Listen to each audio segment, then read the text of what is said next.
Olá, bom dia. Manhã de domingo, 16 de agosto de 2020, mais um dia de pandemia, reclusão social com um certo relaxamento.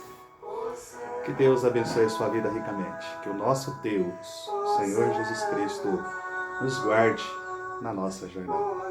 Sinta-se à vontade ao ouvir a palavra do nosso Deus. É uma grande alegria, um grande prazer, nesta manhã chuvosa aqui em São Paulo, poder, nesta data, nesse dia, comemorar mais um ano de existência que o Senhor tem nos acrescentado.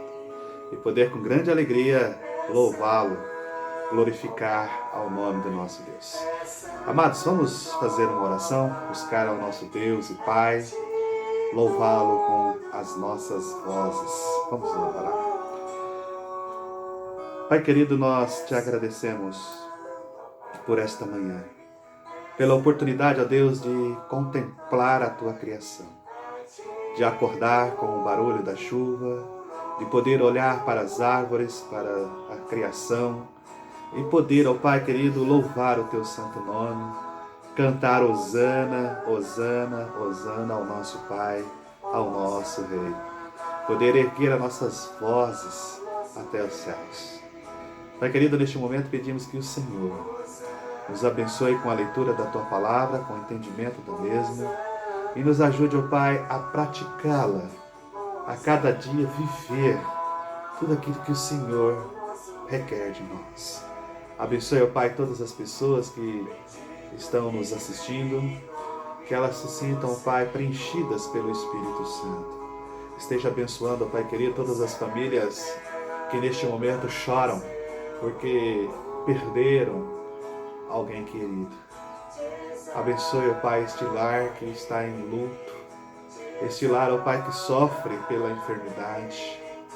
Que o Senhor, ó Deus dos altos céus, esteja com as tuas mãos, tocando, abençoando este lar. O lar que se encontra feliz, com tudo indo bem, que o Senhor continue cercando este lar.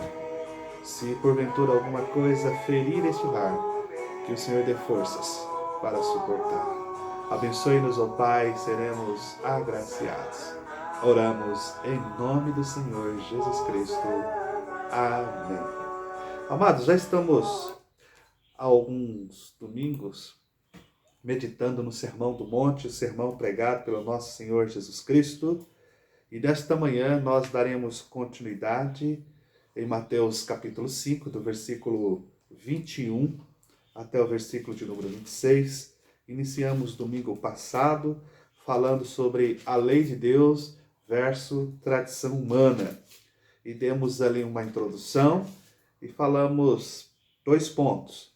Hoje nós vamos dar continuidade e vamos terminar este assunto. Lei de Deus versus tradição humana, parte de número 2. Vamos lá? Se você tiver uma Bíblia ou seu celular, abra aí a palavra do nosso Deus. Deixe Deus falar conosco através da sua palavra em Mateus capítulo 5, versículo 21, 26. Deus fala conosco. Diz assim a palavra do nosso bom Senhor. Ouviste o que foi dito aos antigos: não matarás. E quem matar estará sujeito a julgamento. Eu, porém, vos digo que todo aquele que sem motivo, e olha aí que legal, sem motivo, se irá contra seu irmão, estará sujeito a julgamento. E quem proferir, olha aí, proferir um insulto a seu irmão, estará sujeito a julgamento do tribunal. E quem lhe chamar tolo, estará sujeito ao inferno de fogo. Se, pois, ao trazeres ao altar a tua oferta, ali te lembrares de que teu irmão tem alguma coisa contra ti, deixa perante o altar a tua oferta, vai primeiro reconciliar-te com o teu irmão, e então voltando, faz a tua oferta. Entra em acordo, sem demora, com o teu adversário, enquanto está com ele a caminho, para que o adversário não te entregue ao juiz, o juiz ao oficial de justiça, e sejas recolhido à prisão. Em verdade te digo que não sairás dali enquanto não pagares o último centavo. Bom, a gente está dizendo que a lei serve para realizarmos um autoexame, mostrando o padrão de vida que devemos nos tornar. Então a lei ela ainda é muito essencial para nós. Eu disse que a lei é o raio-x, ela revela o pecado, aquilo que é errado, para que entremos com o remédio. O remédio é Cristo Jesus. Hoje falaremos sobre a lei de Deus, que ela se aplica aos nossos relacionamentos. Foi isso que Cristo disse nos versículos 23 a 26. Ele nos ensinou que o nosso relacionamento com Deus reflete nossos relacionamentos com as pessoas. Está bem com Deus, está bem com as pessoas. É isso que Cristo nos ensina. Para que a lei seja cumprida, o nosso coração precisa estar cheio de amor a Deus e amor ao homem. E não cheio de ódio, de raiva, de rancor. Pois, enquanto você, meu amigo, guardar rancor no seu coração de alguém, ou guardar amargura contra alguém, ou guardar qualquer coisa, por menor que essa coisa seja, contra alguém, você é tão culpado, é isso que Cristo está dizendo, você é tão culpado quanto aquela pessoa que tira literalmente uma vida, e você merece o mesmo julgamento. Se você está zangado com o seu próximo, você então corre um grande risco de ser julgado, pois a lei exige amor no coração, obediência do coração. Olha que interessante, no versículo 23 vai dizer assim: portanto, se você estiver apresentando uma oferta no altar do templo e se lembrar de que alguém tem algo contra você. Veja, Jesus está contando a história de um homem a caminho da igreja para a adoração, para entregar a sua oferta. Certamente, aquele homem, enquanto ele caminhava, eu acredito que ele estava meditando sobre a bondade de Deus. E aí, de repente, ele então lembrou que seu irmão tinha alguma queixa contra ele. Mas, na verdade, aquele homem também percebeu que ele mesmo também tinha uma queixa contra o seu irmão. E enquanto ele pensava na bondade de Deus para consigo, então ele pensou: Deus não seria bom para o meu irmão? Meu irmão e eu estamos afastados. Certamente devemos nos reconciliar. Essa é a ideia. Então Jesus está dizendo que se você tiver o amor de Deus em seu coração, você vai querer reconciliar com os seus irmãos e irmãs e vai demonstrar preocupação pelo melhor deles. Agora, vejam bem, a falta de preocupação com a reconciliação é um indicador de um coração perdido e morto. Deus se preocupa com as atitudes para com os outros. Como você se sente em relação ao seu irmão? Como você fala com seu irmão? Amaldiçoando ou não? Deus se preocupa com as coisas internas. Ouça isto.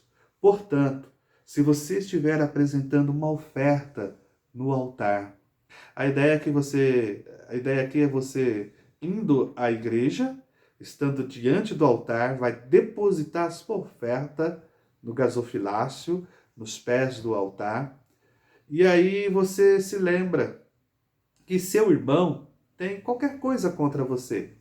E a ideia então é: deixe a sua oferta diante do altar, volte, primeiro reconcilie-se com seu irmão, e só assim então depois você venha e ofereça a sua oferta. Quer dizer, em outras palavras, a reconciliação, meu amado, a reconciliação, ela vem antes da adoração. Jesus disse assim, olha, quando você for adorar e dar ofertas, dízimos, também é um ato de adoração.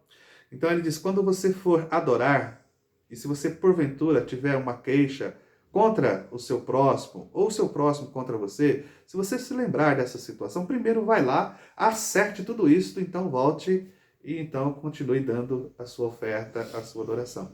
Você vê como é importante termos relações corretas? Espero que possamos conseguir fazer isto. Espero. Agora, Jesus disse algumas palavras que nos tiram um sono espiritual. Olha o que ele falou. Eu lhe digo a verdade. Você não será solto da prisão enquanto não tiver pago até o último centavo. Versículo de número 26. Eu digo que estas palavras é de tirar o sono espiritual. Por quê? Porque ele está dizendo que nós seremos arrastados ao tribunal por causa dessa dívida. Então, se tivermos alguma queixa, mágoa contra alguém, raiva, ódio, isso é uma causa de dívida. E se nós não acertarmos isso, seremos arrastados ao tribunal. E a lei judaica, na lei judaica, quando um homem era considerado culpado e devedor, ele era entregue ao oficial do tribunal. E o oficial do tribunal, então, ele exigia do indivíduo o pagamento. Se o oficial do tribunal não conseguisse receber a dívida, então ele pegava o inadimplente, o espancava na prisão, e então o devedor ficaria ali preso até que pudesse pagar a sua dívida. Só que tem uma questão aí.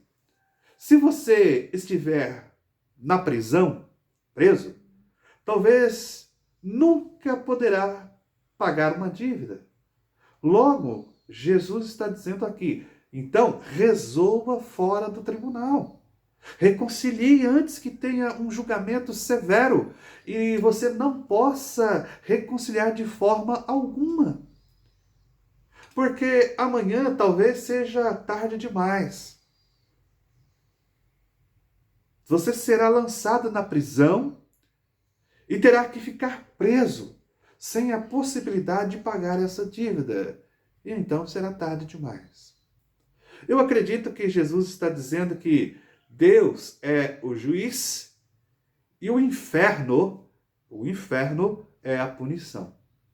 E se você não considerar, ou melhor, se você não consertar as coisas, você pode se encontrar em um inferno eterno, com uma dívida que nunca possa ser paga.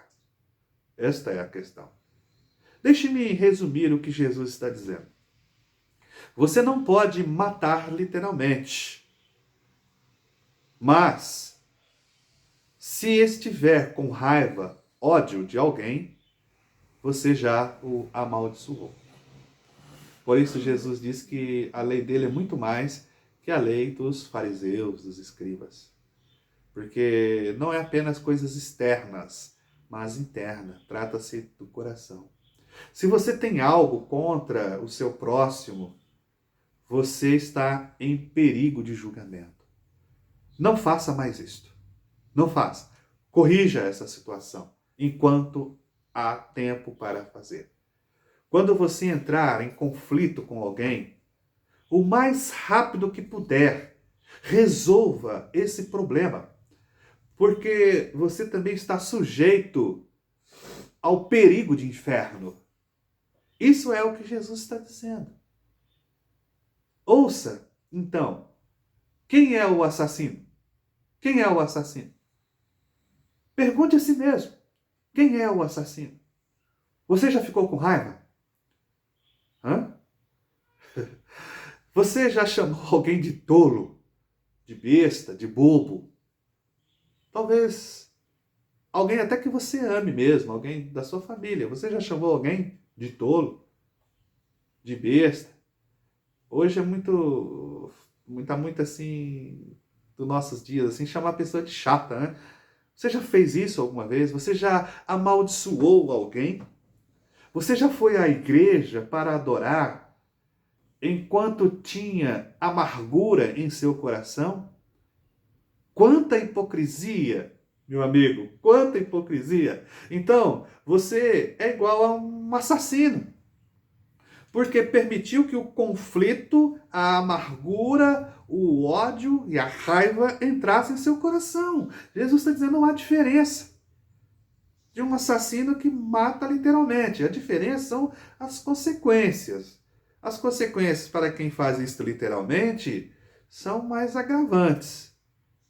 Cadeia, literalmente, grande sofrimento, perseguição e por aí vai. Agora, se você faz isso mentalmente, deseja a morte de alguém mentalmente, as consequências são menores, mas para Deus também está cometendo um assassinato. Então a primeira pergunta é: quem é o assassino? A segunda pergunta: quem merece a morte e o inferno? Inferno, quando a gente fala de inferno, treme as bases. Quem merece? Você e eu. Sim, eu e você merecemos. Somos todos culpados de assassinato. Todos nós pecamos e carecemos da glória de Deus. E qual é o salário do pecado? A morte. Todos nós merecemos. Então, veja, você pode perguntar, se todos nós somos assassinos, e nenhum assassino vai herdar o reino, e merecemos a morte ou o inferno, então como escaparemos? Como podemos escapar disso? Veja, porque João 8, versículos 7 a 9, diz assim, aqueles de vocês, ou melhor, aquele de vocês que nunca pecou, atire a primeira pedra. Quando ouviram isto, foram saindo, um de cada vez, começando pelos mais velhos. Aquela situação que eles queriam apedrejar aquela mulher que foi pega em adultério, o Senhor Jesus Cristo então disse àquelas pessoas, aquele de vocês que não tem pecado, então atira a pedra. Então eles olharam para dentro de si, vindo que eram todos pecadores, e começaram a sair, começando pelas pessoas mais velhas. Como escaparemos, irmãos? Porque todos nós ficamos com raiva. Nós temos um momento de fúria. Todos nós falamos coisas maliciosas. Todos nós pensamos em uma maldição ou falamos uma maldição. Todos nós não nos reconciliamos com o próximo. Todos nós fazemos isto. O que vamos fazer então? É exatamente isso que Jesus está fazendo. Ele quer nos levar ao fato de que não podemos ser justos por nossas próprias forças. É isso que ele quer mostrar. E quando enxergamos isso, que não podemos ser salvos por nossas próprias forças, então vamos nos ajoelhar ao pé da cruz e vamos aceitar a justiça que somente Jesus Cristo pode dar. Você merece a morte, eu mereço a morte. Você merece o inferno, eu mereço o inferno. Somos todos assassinos. Todos os fariseus eram. Os escribas também eram. Todo mundo é. Então, veja o que aconteceu. Jesus foi para a cruz, morreu nossa morte, sofreu nosso inferno e então nos ofereceu o grande presente, a sua própria justiça. Esse é o significado do Evangelho, meu amigo. Jesus Cristo morreu a nossa morte, sofreu o nosso inferno e nos ofereceu a sua própria justiça. E a propósito, este é apenas um crime que cometemos. Há uma infinidade de mais. Assim, somos levados novamente ao fato de que, pelas obras da lei, nenhuma pessoa será justificada. Nenhuma pessoa conseguirá.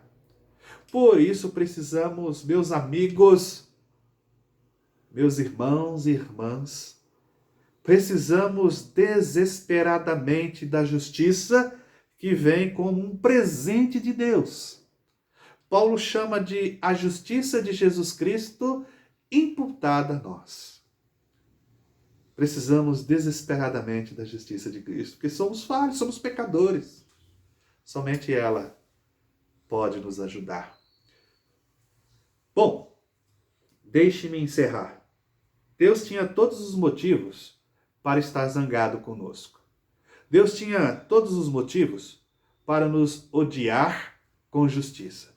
Deus tinha todos os motivos para nos desprezar. Deus tinha todos os motivos para nos amaldiçoar justamente. Deus tinha todos os motivos para nos mandar embora, porque éramos assassinos. Éramos assassinos. Mas, mesmo que sejamos tão imundos, Ele nos ama, Ele nos perdoa e Ele paga a nossa dívida. Ele nos reconcilia com Ele mesmo em seu reino eterno, porque Ele deseja ter comunhão conosco. Isso não é incrível? É fantástico. Um Deus santo, maravilhoso, deseja reconciliar comigo, um miserável, pecador, imundo. Deus deseja reconciliar. Fantástico. Então, escute.